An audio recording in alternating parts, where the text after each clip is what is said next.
here she is, finally, the PMDG Boeing 777. That took a while, didn't it?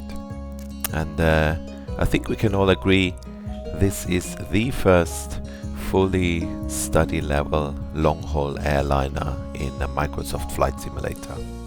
And that actually brings me to my first question, because we've actually reached the end of the life cycle of Microsoft Flight Simulator.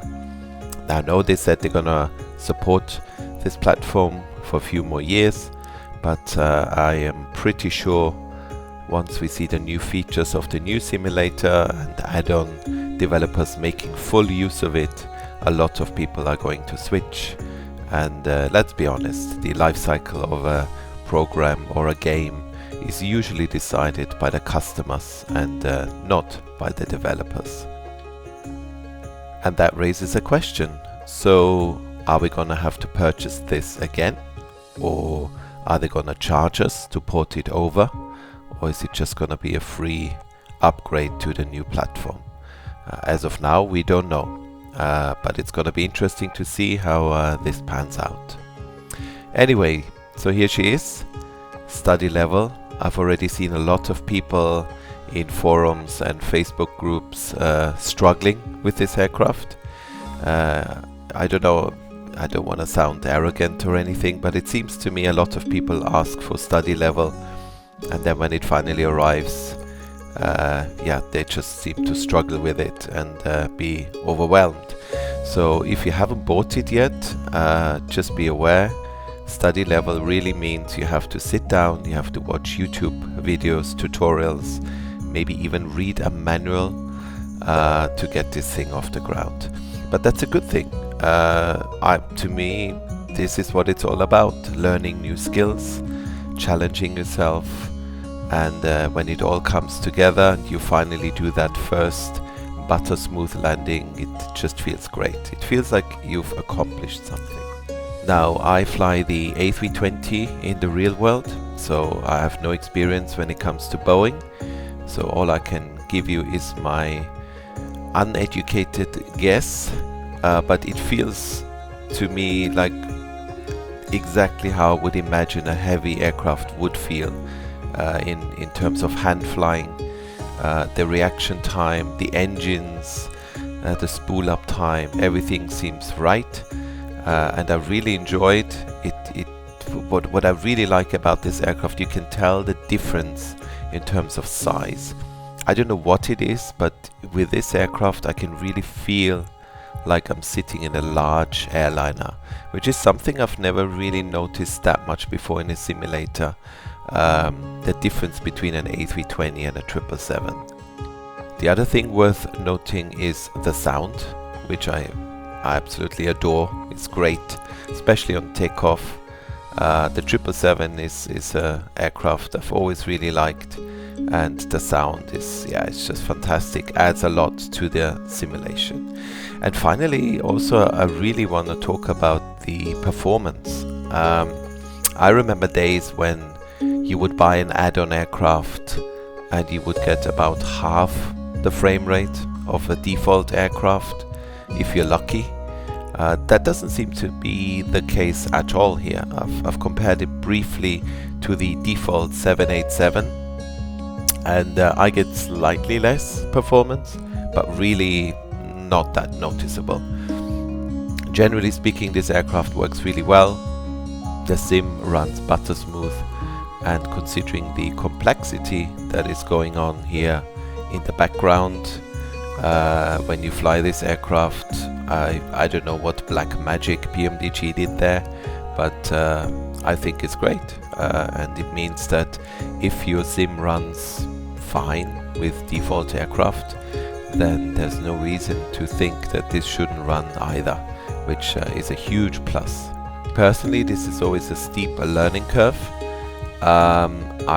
When I did my flight training all those years back, I did most of my training for the airliners on the 737, which was nice, but this is a completely different beast. I'm somewhat familiar because of that with the the Boeing systems, but that was a long time ago, and since then I've spent almost every day, all day flying Airbus. And once you do a proper type rating in the real world, where you really dive into all the systems, memory items, limitations, learn all the quirks about an aircraft, you pretty much forget anything you've learned before. You concentrate on what you are flying, which for me is the A320. So coming into this, yes, it's a learning curve, steep learning curve, because Boeing has a very different philosophy to Airbus. And no, I'm not going to go into the whole Airbus versus Boeing thing. They both have their merits. There are things I like about the Boeing. There are things I like about the Airbus. No manufacturer will ever get up in the morning and say, you know what, today we're going to build a really bad aircraft. That's not going to happen. They're all going to try to create something that appeals to the market, that is good, well designed. And yeah, now obviously this sounds a bit weird when I talk about Boeing right now. But either way, that's another reason why I really like this add-on. The 777, in my personal opinion, is from a time when Boeing built amazing aircraft, and I still have a lot of respect for the company, and I really hope they find their way back to what they used to do, which is build great aircraft, because we need competition. Airbus needs someone that basically holds them to account. Yeah, and finally, I really like that they released the most popular, most commonly used version of this aircraft, and in my personal opinion, actually the prettiest, this the 300 series. I feel the proportions are great. It's just a good looking aircraft. And if you're not into long haul flying, don't despair. There are actually some shorter routes these aircraft operate. I personally prefer to fly realistic routes. I've seen Air New Zealand are using them once in a while between Auckland and Sydney. So that's just under 4 hours, so that's not so bad. And of course in Japan they are used regularly on regional routes, which can be quite short actually. So yeah, there is scope for shorter flying. If you don't want to fly in those regions of the world, then the freighter is probably just around the corner, and that will give you all kinds of opportunities, because they just literally fly anywhere and everywhere. Yeah, so how to sum it up? Is this a great aircraft? Absolutely. Would I recommend it? Yes, absolutely. It's beautiful, it flies well. Yes, you are gonna have to study. That's the whole point of this aircraft. You're gonna have to sit down and really get to know the aircraft. But once you do, it's just a lot of fun. And that's the whole thing with airliners, you know. They're designed to make your life as easy as possible. Everything is automated, but you need to know what's going on. You need to understand what the aircraft is doing, because if you don't, it's gonna run away from you very quickly. I can tell you from personal experience that if you rely too much on the automation, take your eye off the ball, that's not a good thing. Even on the Airbus, which is really all about automation. So just make sure you understand what the aircraft is doing. Look at the FMA, it's very important, and then you're gonna have no problems whatsoever, and you should have a lot of fun with this aircraft.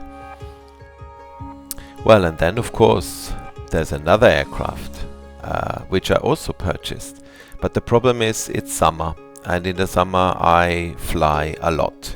I have very little spare time, so I'm gonna be honest, the 777 is something I've really only dipped into.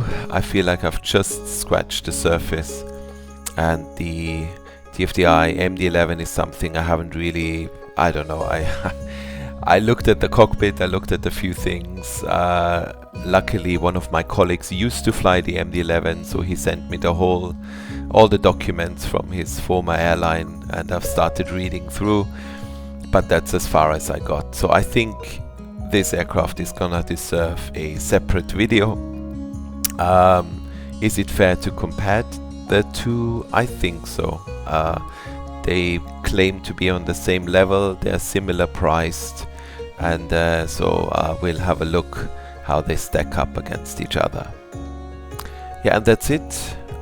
This is not an in-depth review of the aircraft or a tutorial. Sorry if you expected that.